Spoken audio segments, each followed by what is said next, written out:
The Raft by Jim LaMarche. Actually, the otters and the turtle on the raft sung itself. The otters and the turtle. Okay. There's nobody to play with, I complained. She doesn't even have a TV. Dad grinned. Well, she's not your normal kind of grandma, I guess, he said. Calls herself a river rat. He chuckled. But I promise she'll find plenty for you to do. And you know I can't take you with me this summer, Nikki. There'll be no kids there, and I'll be spending all my time at the plant. I felt tears starting again, but I blinked hard, and I looked out the window. That afternoon, I stood in Grandma's yard and watched my dad drive away. Dust rose up behind our car as it disappeared into the pines. Well, we can't stand here all summer, said Grandma. Come on, Nikki, it's time for supper. I didn't notice I said into the pines. Yeah. Did you hear it this time, though? Yeah. Honey or maple syrup on your cornbread? Grandma asked. I don't like cornbread, I mumbled, poking my finger into the syrup pitcher when she wasn't looking. If you're going to do that, you better wash up first, she said. She had eyes in the back of her head. Bathroom's through there. I pushed the doorway curtain aside and walked into what would have been a living room in anyone else's house. Books were scattered everywhere, on the tables, on the chairs, even on the floor. 3 of the walls were cluttered with sketches and stuffed fish and charts of the river. Several fishing poles hung from the 4th with a tackle box, a snorkel, and a mask on the floor beneath them. It looked like a river rat's workroom, all right, except that in the middle of everything was a half-finished carving of a bear. Been carving that old fella for years, Grandma called from the kitchen. The real one's out at the dump. Now come get your supper before I feed it to him. Dad was right. Grandma found plenty for me to do. In the morning, I stacked firewood, then helped her clean out the rain gutters and change the spark plugs on her truck. The afternoon was almost over when she handed me a cane pole, a bobber, and some red worms. Fish fry tonight, she said, showing me how to bait the hook. That river's full of fat bluegills. Drop your line near the lily pads and you'll find 'em. Down at the dock, I looked things over. The lily pads were too close to shore. There couldn't be fish there. I walked to the end of the dock and threw my line out as far as I could. Then I sat down to wait, and wait, and wait. My bobber never moved. There's no fish in this stupid river, I said out loud, disgusted. We had hamburgers for supper. Give it another try, said Grandma the next evening. I'll bet you catch something. Don't count on it, I thought, as I headed back to the dock. I threw my line in the water. Then I stretched out on the dock to wait. I must have fallen asleep, because I was awakened by loud chirping and chattering. I sat up and looked around. A flock of birds was moving toward me along the river, hovering over something floating on the water. I drifted downstream, closer and closer, until finally it bumped against the dock. Though it was covered with leaves and branches, now I could tell that it was a raft.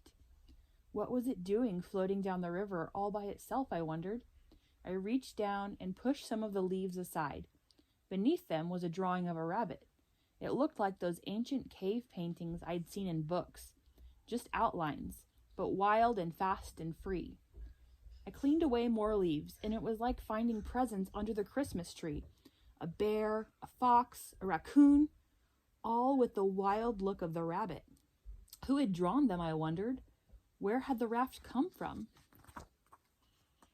I ran up to the cottage. Grandma was on the porch reading. Do you have some rope I can use? I asked. In the shed, hun, she said. Help yourself. She didn't ask me what I needed it for, and I decided not to tell her. I pushed the raft into the reeds along the river's edge, then tied it to the dock so it wouldn't drift away. All the while, birds flew over my head, every now and then swooping down to the raft as if it were a friend. A crane waded through the reeds to it. A turtle swam up from the bottom of the river.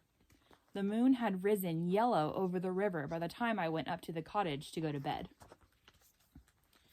I was already down at the dock the next morning when Grandma appeared with a life jacket and a long pole. She didn't seem surprised by the raft at all. or by the animals pictured all over it. How did you know? I started. Let's go, Grandma interrupted, tossing me the life jacket and stepping onto the raft.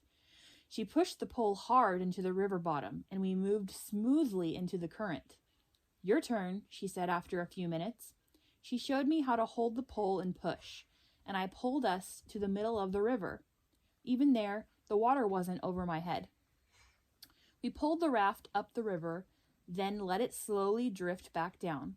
The birds kept us company the whole time, soaring, swooping, singing. Some even landed on the raft and rode with us for a while. Hitchhikers, Grandma called them. You want to see the hitchhikers? Yeah. You like the little bird with the long legs? Reminds me of that KK footnote. The which one? The KK footnote one. Oh, yeah? Where there's some of these birds. After that, I had little time for anything but the raft. I raced through whatever chores there were, then ran down to the dock, wondering what animals I'd see that day. It wasn't just birds that the raft attracted. One morning, 3 raccoons followed me along the shore. Another time, a turtle climbed on board and spent the morning sunning itself.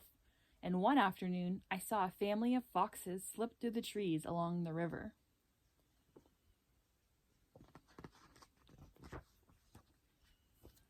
When the weather turned too hot and sticky to sleep indoors, Grandma helped me put up a small tent on the raft. I lay on top of the cool sheets and read comic books by flashlight until I fell asleep. One night, a noise woke me up. There in the moonlight stood a huge buck. He looked right at me, then lowered his head to drink as if I wasn't there at all. I found Grandma the next morning working on her bear carving. Do you have some extra paper I could draw on? I asked her. She brought out a huge sketch pad and a pouch filled with thick pencils and crayons. I've been saving these just for you, she said. Better take these too. She held out the snorkel and mask. Never know when you might come in handy on a raft. Wait, can I see the, This is the sleeping one. Yeah, sleeping one. That one makes me want to go to sleep.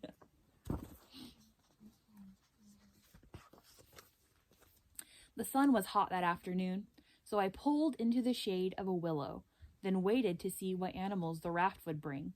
It wasn't long before a great blue heron swooshed down with a crayfish in its bill. I grabbed a pencil and began to sketch. I felt invisible to the bird as the bird calmly ate its lunch right in front of me. Then it preened its feathers, looked back up the river, and flew off. That night, I showed my drawing to Grandma. Not bad, she said, not bad at all. And she tacked it on the wall on top of one of her own sketches. One day, I pulled upriver farther than I'd ever been, near a clump of tall cattails. I startled an otter family. They dove underwater, but as with other animals, the raft seemed to calm them down. Soon they were playing all around me. Grandma had been right about the mask and snorkel coming in handy. I slipped them on and hung my head over the raft and watched the otters play, chasing fish, chasing each other, sometimes just chasing their own tails. I kept very still, but they didn't seem to mind me watching. They played keep-away with a small stone, then tug-of-war with a piece of rope. It was like they were showing off for me. They even let me feed them right out of my hand. Do you want to see the otters? Yeah. Otters.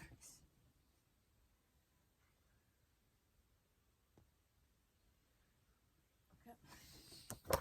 I'm like, yes, the otters. Some mornings, Grandma would make a bag full of sandwiches and a thermos of icy lemonade.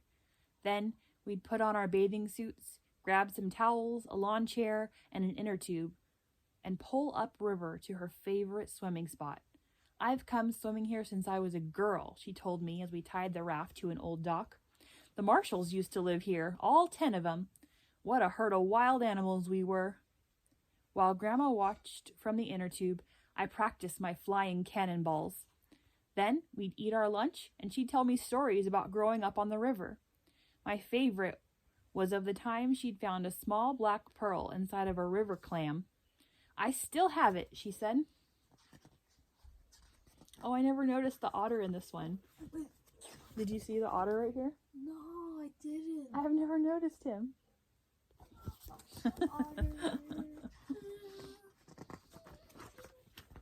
Somehow, on the river, it seemed like summer would never end, but of course it did. On my last day, I got up extra early and crept down to the dock. The air was cool with a low pearly fog hung over the river. I untied the raft and quietly drifted downstream. Ahead of me, through the fog, I saw 2 deer moving across the river, a doe and her fawn. When they reached the shore, the doe leaped easily up the steep bank, then turned to wait for her baby. But the fawn was in trouble. It kept slipping down the muddy bank. The doe returned to the water to help, but the more the fawn struggled, the deeper it got stuck in the mud. Can I see? You want to see the doe and the fawn? The doe I is... just look at the view to the left. Oh yeah, up the river. And also like the shade and to the light where the text is. Oh yeah.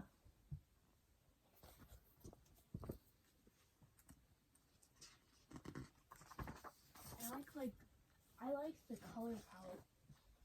You like the color palette of that page? Yeah, mostly just of the book. Yeah, the art's really good, huh? Yeah. I pushed off the river bottom and drove the raft hard into the muddy bank, startling the doe. Then I dropped into the water. I was ankle deep in mud. "You're okay," I whispered to the fawn, praying that the raft would calm it. "I won't hurt you." Gradually, the fawn stopped struggling, as if it understood that I was there to help. I put my arms around it and pulled. It barely moved. I pulled again and then again. Slowly, the fawn eased out of the mud, and finally it was free. Carefully, I carried the fawn up the bank to its mother. Then, quietly, I returned to the raft. From there, I watched the doe nuzzle and clean her baby, and I knew that what I had to do. I pulled the stub of a crayon from my pocket and drew the fawn, in all its wildness, onto the old gray boards of the raft. Can I see it? Uh-huh. When I had finished, I knew it was just right. I also like the bird and the otter, like the otter's looking at him, and the bird's like just watching him while also kind of cuddling with him. It almost looks like they're both watching him, huh? Oh, all of them. Look at this one. I know, that's what I meant. Oh, I thought you were talking about this one. Oh.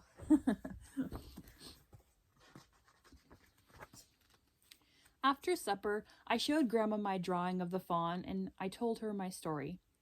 "It's perfect," she said, "but we need to do one more thing." She hurried up to the cottage. When she came back, she had tubes of oil paint and 2 brushes. Grandma helped me trace my drawing with the oil paint, which soaked deep into the wood. "That'll keep it," she said. "Now you'll always be a part of the river." "Just like you, Grandma," I told her, "a river rat." Grandma laughed. "Just like me," she agreed. The end. I didn't see the turtle on the raft, though. Which page was that? I don't know. Wasn't there a turtle on the raft at one point? Yeah. Go to the fox page, was it then? The fox page? Oh, I see. Oh, I see a turtle on the raft in the sleeping page. He's right there in the corner. You see him? I see him. Is there any other ones? I feel like there's another one, though, where you can see the turtle. It's not on the fox page. It's not on the...